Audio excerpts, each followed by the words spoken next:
Saya ingin mengawali saat teduh ini dengan mengutip sebagian dari doa yang ditulis oleh teolog Amerika Reinhold Niebuhr.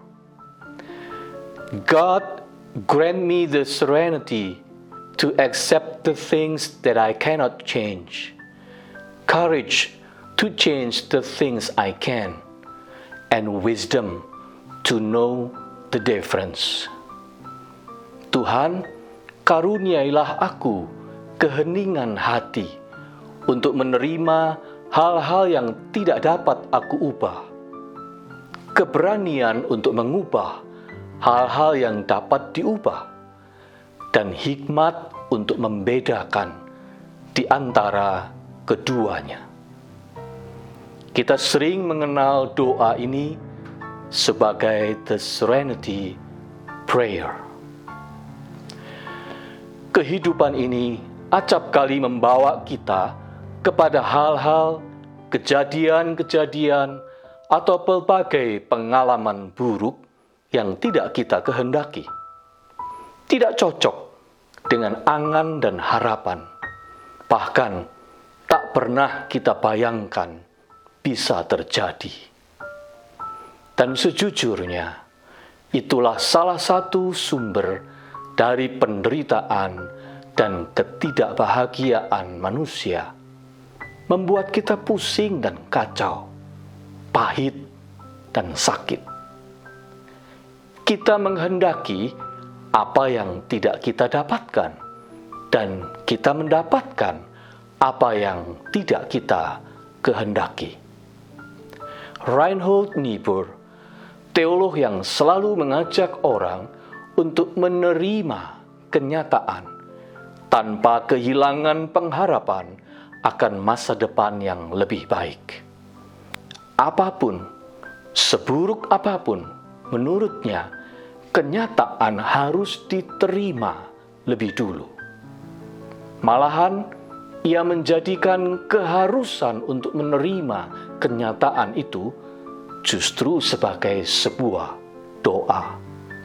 God, grant me the serenity to accept the things I cannot change. Tidak jarang, menerima kenyataan memang menjadi salah satu hal yang paling sulit dalam hidup ini. Betapa tidak? Bayangkan ketika kita harus menerima penolakan, menerima kegagalan, menerima kerugian, menerima keterlambatan, menerima pengkhianatan, menerima kekalahan, menerima pengalaman pahit dan menyakitkan, apalagi menerima kesusahan, kehilangan, dan kedukaan. Betapa kita struggle sekali untuk itu. Kita butuh keheningan hati untuk benar-benar dapat menerima kenyataan yang sedang tampil di hadapan kita. Ketika bangsa Yehuda kalah perang, benteng Yerusalem ditembus lawan, mulailah berlangsung gelombang pembuangan rakyatnya ke negeri Babilonia. Terjadilah kekalahan, penawanan, kesedihan, perpisahan, dan kedukaan yang semuanya tak dikehendaki. Termasuk yang dialami oleh keempat orang muda, Daniel dan ketiga kawannya, seperti yang diceritakan dalam kitab Daniel. Mereka mendapatkan apa yang tidak mereka kehendaki. Ditawan, dipisahkan dari segala yang berkaitan dengan asal-usul mereka, dipaksa pindah ke negeri yang jauh. Dan akhirnya, tibalah saatnya mereka juga dipaksa bekerja untuk penjajah. Sesudah itu, mereka harus bekerja pada raja. Daniel 1 ayat 5. Perhatikan kata harus. Artinya mau tidak mau. Mereka harus menerima kenyataan demi kenyataan yang tidak mereka kehendaki. Namun, yang menarik adalah kesaksian Alkitab sendiri bahwa di masa pembuangan di Babel itu ada dorongan dan encouragement untuk mereka menerima kenyataan. Siapa di antara mereka yang berangan-angan menjadi tawanan? Tidak ada. Dibuang ke negeri orang sungguh tidak pernah menjadi impian. Tetapi bagaimanapun, Tuhan membimbing mereka untuk harus menerima kenyataan pahit tersebut. Nah, apakah artinya menerima kenyataan di sini?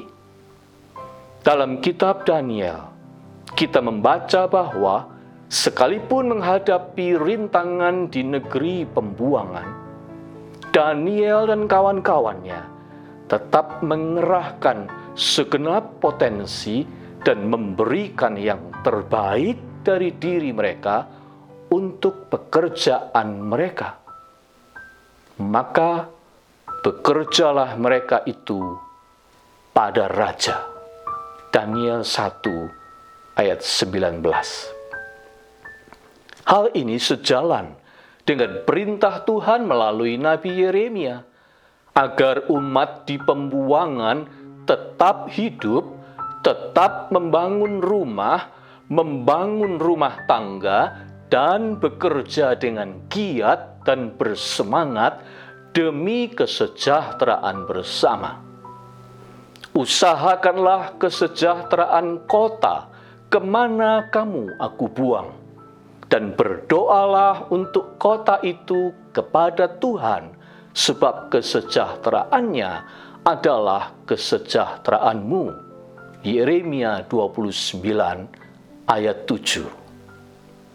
Artinya, meskipun keadaan berlangsung tidak seperti yang kita harapkan dan inginkan, ada saatnya kita harus menerimanya dengan tetap mempertahankan sikap yang positif. Pepatah lama dari Indonesia berkata, tak ada rotan, akar pun jadi. Dari kenyataan apa adanya, kita berusaha memanfaatkan seoptimal mungkin. Di tengah masa pandemi, sebuah perusahaan garment mengalami krisis. Hasil penjualan produk busana sangat menurun.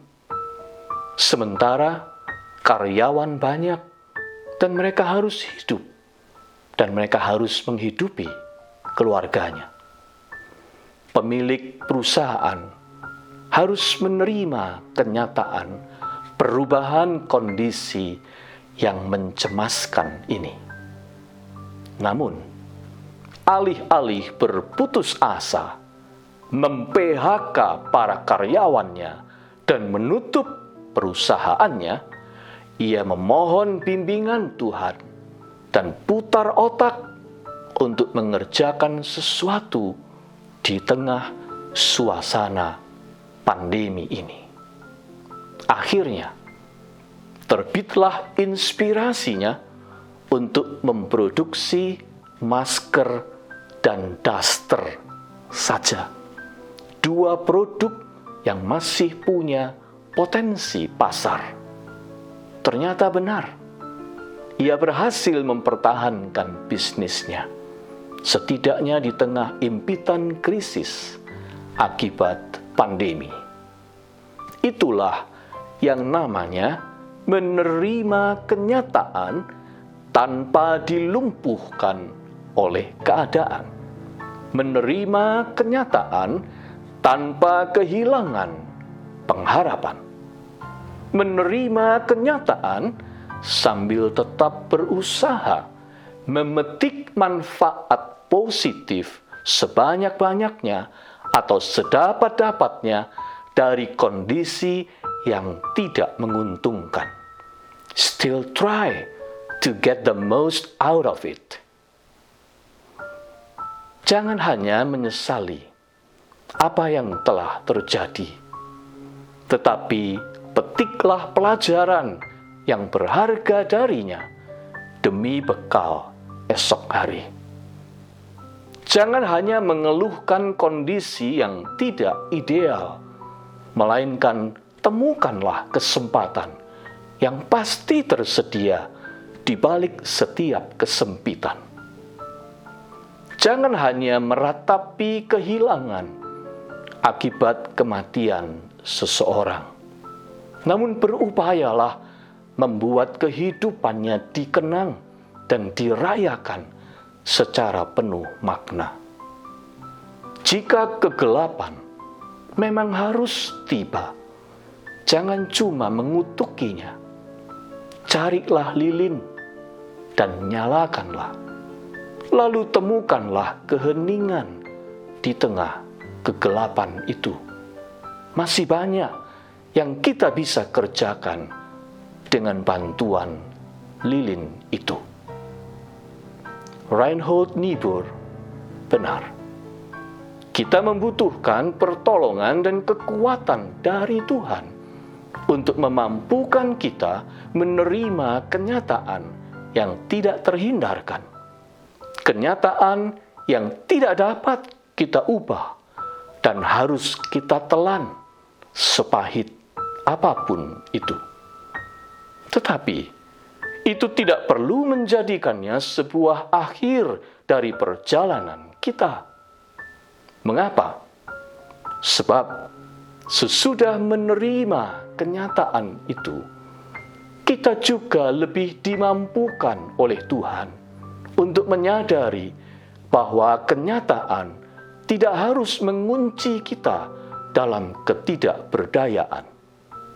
Kita juga akan diberinya kekuatan dan keberanian untuk mengubah hal-hal yang masih dapat diubah, sehingga kita sanggup menulis jalan cerita yang berbeda dalam kehidupan kita. Di akhir renungan ini, saya mengutip perkataan bagus dari C.S. Lewis yang demikian bunyinya. You can't go back and change the beginning, but you can start where you are and change the ending. Anda tidak dapat mundur ke belakang dan mengubah permulaannya, tetapi Anda bisa mulai dari tempat di mana Anda sedang berdiri sekarang untuk mengubah penutupannya.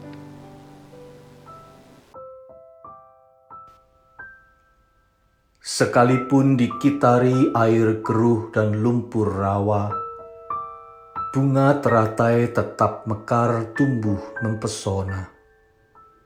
Jadikan kami ya Tuhan, setangguh teratai yang berbunga, tetap mampu menjawab tantangan kenyataan hidup dan memberinya makna, agar hidup kami menjadi berkat bagi sesama. Amin.